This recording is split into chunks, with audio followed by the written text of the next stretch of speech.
بسم الله الرحمن الرحيم والطور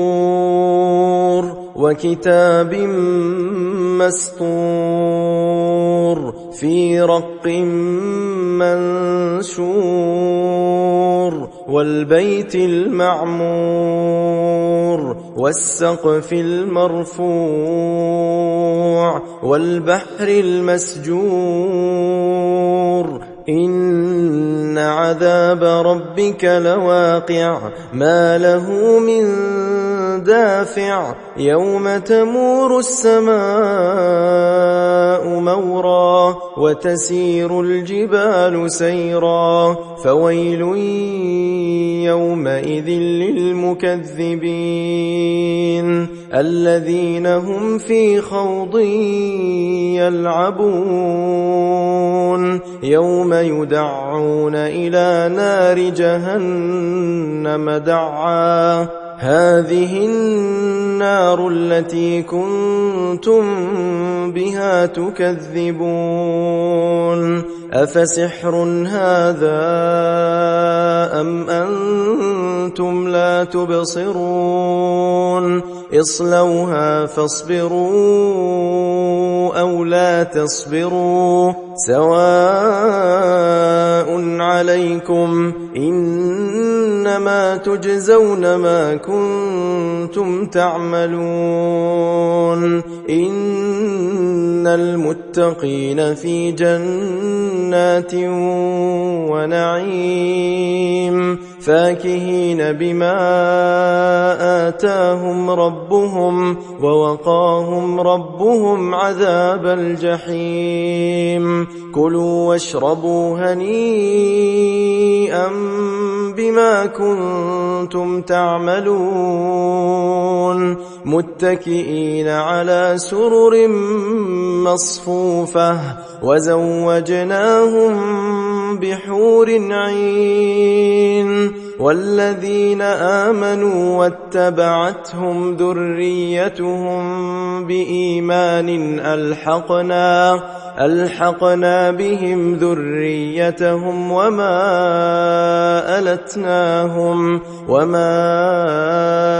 ألتناهم من عملهم من شيء كل امرئ بما كسب رهين وأمددناهم بفاكهة ولحم مما يشتهون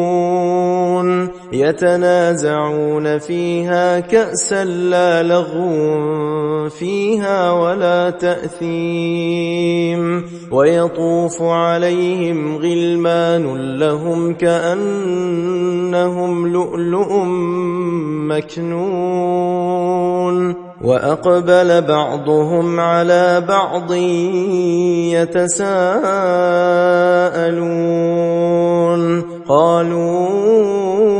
إنا كنا قبل في أهلنا مشفقين فمن الله علينا ووقانا عذاب السموم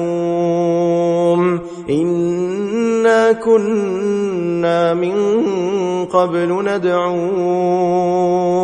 إنه هو البر الرحيم فذكر فما أنت بنعمة ربك بكاهن ولا مجنون أم يقولون شاعر نتربص به ريب المنون قل تربصوا فإني معكم من المتربصين أم تأمرهم أحلامهم بهذا أم هم قوم طاغون أم يقولون تقوله بل لا يؤمنون فليأتوا بحديث مثله إن كانوا صادقين أم خلقوا من غير شيء أم هم الخالقون أم خلقوا السماوات والأرض بل لا يوقنون أم عندهم خزائن ربك أم هم المسيطرون أم لهم سلم يستمعون فيه فليأت مستمعهم بسلطان مبين أم له البنات ولكم البنون أم تسألهم أجرا فهم من مغرم مثقلون أم عندهم الغيب فهم يكتبون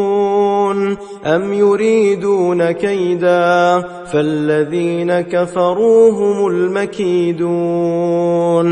أم لهم إله غير الله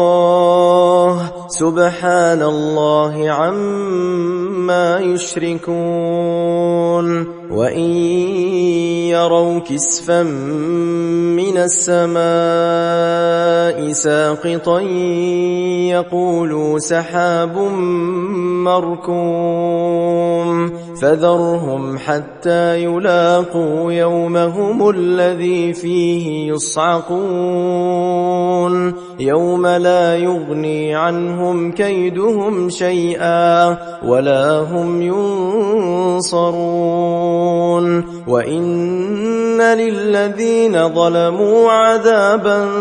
دون ذلك ولكن أكثرهم لا يعلمون